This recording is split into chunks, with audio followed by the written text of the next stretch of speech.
মন্ত্রী শশী পাঁজা এবং শশীদি, আপনাকে স্বাগত সোজা সাপটাতে।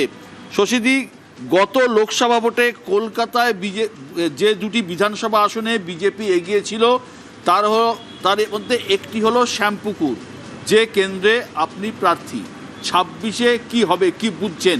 কয়েকদিন বাদেই ভোট। কলকাতার সমস্ত সিট সবগুলোতে তৃণমূল কংগ্রেসেরই জয় হবে, মমতা ব্যানার্জির জয় হবে।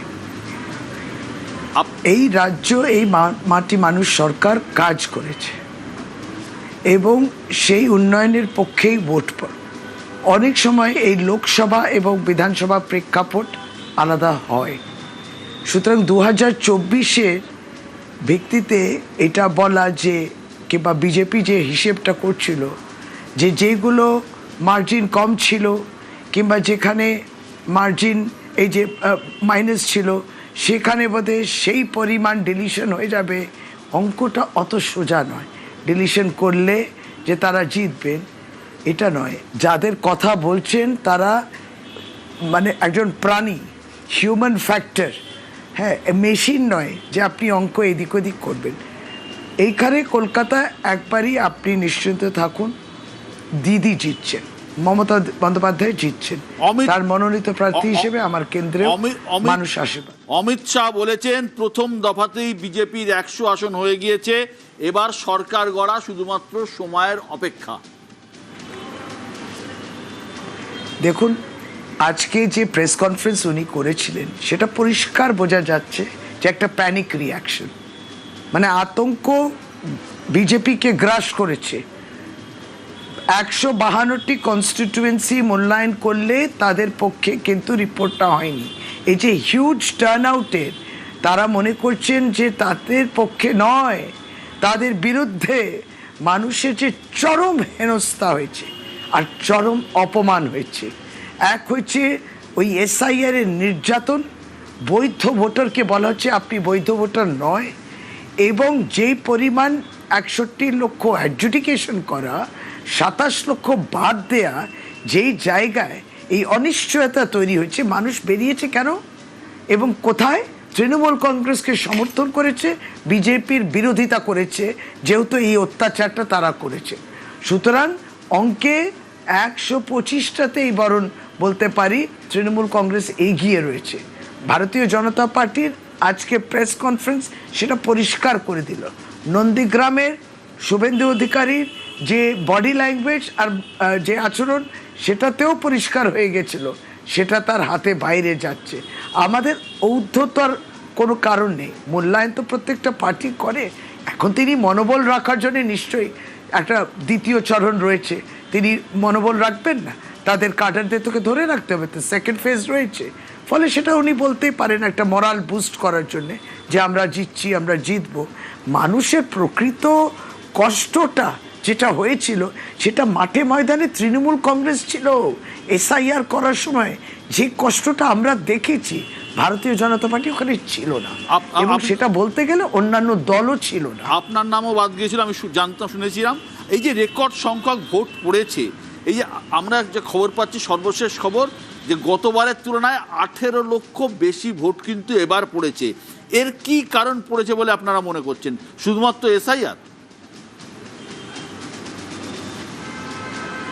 বিষয়টা প্রশ্নটাই শুনতে পাইনি। প্রশ্নটা হচ্ছে যে এই যে এত রেকর্ড সংখ্যক ভোট পড়লো, প্রথম দফাতেই যে ভোট পড়েছে অন্যান্য বারের তুলনায় 18 লক্ষ বেশি মানুষ ভোট দিয়েছেন গতকাল। এই যে রেকর্ড সংখ্যক ভোট পড়া শুধুমাত্র কি SIR এর কারণে নাকি অন্য কারণও আছে? একটা বিষয় আছে যে ভারতীয় জনতা পার্টি তো একবার বললো SIR is BJP, BJP is SIR। BJP, election commission, এই দুটো মোটামুটি ভাই বোন মতো হয়ে গেছে, এটা প্রতিষ্ঠিত। এবার হয়েছে কি যে যে আতঙ্ক তারা তৈরি করেছেন যখন SIR চলছিল, আমাদের মনে হচ্ছে যে মানুষও সেই আতঙ্কে, যেটা দিদি একবার বলেছিলেন Mamata Bandyopadhyay, SIR is backdoor of NRC। এই জন্যে মানুষ যেখানে বিভিন্ন প্রান্ত ভারতবর্ষ থেকে দৌড়ে এসছে পশ্চিমবাংলায়, যে ভোটটা দিয়েছি রেজিস্টার করতে, কারণ ভারতীয় জনতা পার্টিকে ভরসা করা যায় না। আগামী দিনে বলতে পারে আপনি ভোটের দিনে উপস্থিত ছিলেন না, আপনার নাম বাদ। এটা ভবিষ্যৎটা কেউ দেখেছে? কেউ দেখেছিল যে এই পরিমাণ নাম বাদ দিতে পারে ডিসএনফ্র্যাঞ্চাইজমেন্ট, যদি হাতে কাগজ থাকা সত্ত্বেও? এদের কাছ থেকে বেশি প্রত্যাশা রাখা যায় না।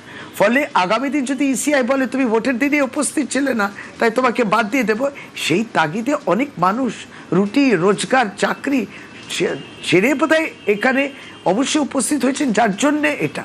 আবারও বলি, তাদের পরিবারেও কয়েকজন বাদ গেছে, সুতরাং সেই প্রতিবাদও করছে, প্রতিবাদী ভোটও আছে এখানে, প্রতিবাদী ভোট। তাই জন্যে আপনি যেমন বলছেন যে অনেক মানুষ হয়তো বিগত দিনগুলোতে নানান কারণে পৌঁছতে পারতো না, তারা অসুস্থ থাকতো কিংবা কিছু, এখন সবাই যে ভোটটা গিয়ে দিয়ে আসি, ভরসা নেই এদের আগামী দিনে যদি নাম বাদ দিয়ে দেয়। অনেক অনেক এই ধন্যবাদ, আতঙ্কটা তারা তৈরি করেছেন। অনেক অনেক ধন্যবাদ শশীদি, এই প্রচারের একদম পিক আওয়ারে আপনি আমাদের সময় দিয়েছেন, অনেক ধন্যবাদ। বিমলদা, এসআইআর কি কোনো এফেক্ট ফেলবে আপনাদের?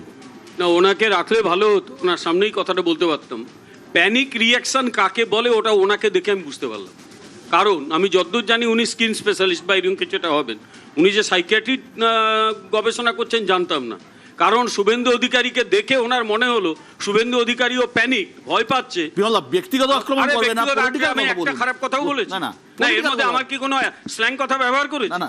তাহলে আমি ব্যক্তিগত আক্রমণ তো করিনি। হ্যাঁ, বলুন আমি না। ওনার কথার ভুলগুলো পয়েন্ট আউট করছি। হ্যাঁ, বলুন। আমি ভদ্রভাবে কথা বলতে বলুন, জানি। বলুন। আমি 39 বলুন, উত্থাপনা করেছি। বলুন। সুতরাং উনি যেভাবে কথা বলছেন প্যানিক রিয়াকশন ওটাই। আর সবচেয়ে বড় কথা, যে পয়েন্টটা আমরা ধরছি না সেটা বিগত 2016 থেকে তৃণমূল ওইটাতে হাত পাকিয়েছে সিপিএম এর কাছ থেকে শেখা বিদ্যে। প্রত্যেক ইলেকশনে বিকেল 4টা থেকে মৃত ভোটাররা স্বর্গ থেকে নেমে আসতো, ভোট দিত। এবারে মৃত ভোটাররা তৃণমূলকে ত্যাগ করে আবার স্বর্গে ফিরে গেছে। ফলে মৃত ভোটার নেই, যারা ঘর ছেড়ে অন্য কোথাও থাকে তারা নেই, তৃণমূলও নেই। তৃণমূল শেষ হয়ে গেছে। যা আছে তৃণমূলের কবন্ধটা পড়ে আছে। এই কবন্ধ ঘুরে চড়ে বেড়াচ্ছে। কবন্ধ মানে মাথা কাটা বডি যখন ঘোরে, ওটাকে বাংলায় কবন্ধ বলে। এই কবন্ধ উল্টে যেতে বেশি টাইম লাগবে না, 230 ঘন্টা। 230 ঘন্টা। দেখুন, আমি আমার দলের নীতি মেনে বিমলদার প্রতি আমার ব্যক্তিগত শ্রদ্ধার জায়গাটা রেখে বলেছি, উনি ঠিকই বলেছেন। যে দলের স্বরাষ্ট্রমন্ত্রী একটা মহিলা মুখ্যমন্ত্রীকে এ দিদি বলে, সেই দলের একজন প্রতিনিধি এইভাবে একজন মহিলা মন্ত্রীকে এইভাবে বলবেন, এটা উনি খারাপ কি বলেছেন। আর বিমলবাবু বললেন যে তৃণমূল কংগ্রেসটা নাকি চোরেদের দল। আমি বলছি না, ভারতবর্ষের অর্থমন্ত্রীর স্বামী বলছে যে ইলেকটোরাল বন্ড হচ্ছে এ যাবৎ সব থেকে বড় আর্থিক কেলেঙ্কারি। পিএম কেয়ার ফান্ডের 13,600 কোটি টাকার কোনো হিসাব নেই। ভারতমালা প্রজেক্টের খরচা হয়ে গেল 100% বেশি। দ্বারকায় একটা রাস্তা তৈরি হলো যার বরাদ্দ ছিল পার কিলোমিটার 18 কোটি, সেখানে বিল হলো 250 কোটি। তারা আবার বড় বড় কথা বলছে। তিনি বলছেন অ্যাডমিনিস্ট্রেশনের কথা। আরে পুরো অ্যাডমিনিস্ট্রেশনটাকে তো আপনি কবজা করে রেখেছেন। বর্তমানে যিনি ইলেকশন কমিশনার হয়ে বসে আছেন জ্ঞানেশ কুমার, তিনি তো কোঅপারেশন ডিপার্টমেন্টের ভারতবর্ষের স্বরাষ্ট্রমন্ত্রীর প্রিন্সিপাল সেক্রেটারি ছিলেন। আপনারা তো এই খেলাটা 2023-এ শুরু করেছেন। আপনারা ইলেকশন কমিশন ফরমেশনের বিলটাই পাল্টে দিয়েছেন। এবং যেটা বলবো, আজকে আপনি ন্যাশনাল হিউম্যান রাইটস কমিশন বলুন বা উইমেন কমিশন বলুন, সেই পদে কোথাও কোনো রাজ্যের মহিলা নেত্রী বসে আছে, কোথাও কোনো রাজ্যের প্রাক্তন মুখ্যমন্ত্রীর ভাইপো বসে আছে। সমস্ত জায়গাটাকে আপনারা দখল করে রেখেছেন। না, ভাইপোটাকে আপনারাও গ্রহণ করেছেন, ভালো হয়েছে। ভাইপোটাই তো আপনাদের ব্যাপার। আমি শুধু একটা লাইন বলি, উনি আমার কথার মধ্যে কি খারাপ বুঝলেন জানি না, তবে আপনার নেতা নেত্রী ইনক্লুডিং আপনাদের শীর্ষ নেত্রী কথা বলার সময় এমন কিছু ভাষা প্রয়োগ করছেন যেগুলো শোনাতে গেলে ওই টেলিভিশনকে পি পি করতে হয়।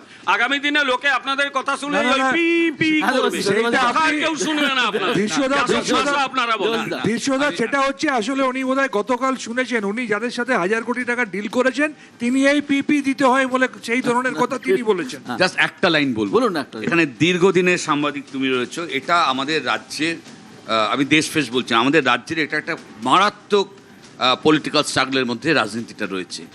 রাজনীতির চর্চাটা শুধু নির্বাচনের আগে 1-1.5 মাস নয়, রাজনীতির চর্চাটা সারা বছর ধরে যেটা হয়ে গেছে, তার মধ্যে মানুষ হারিয়ে গেছে। তার মধ্যে যেটা ডমিনেট করছে সেটা হচ্ছে শুধু জাতপাত নয়, কুভাষা। ভারতবর্ষে মাননীয় প্রধানমন্ত্রী যে ভাষায় কথা বলছেন, এটা কিন্তু একজন সাধারণ মানুষ হিসেবে কোথাও অসুবিধে হচ্ছে।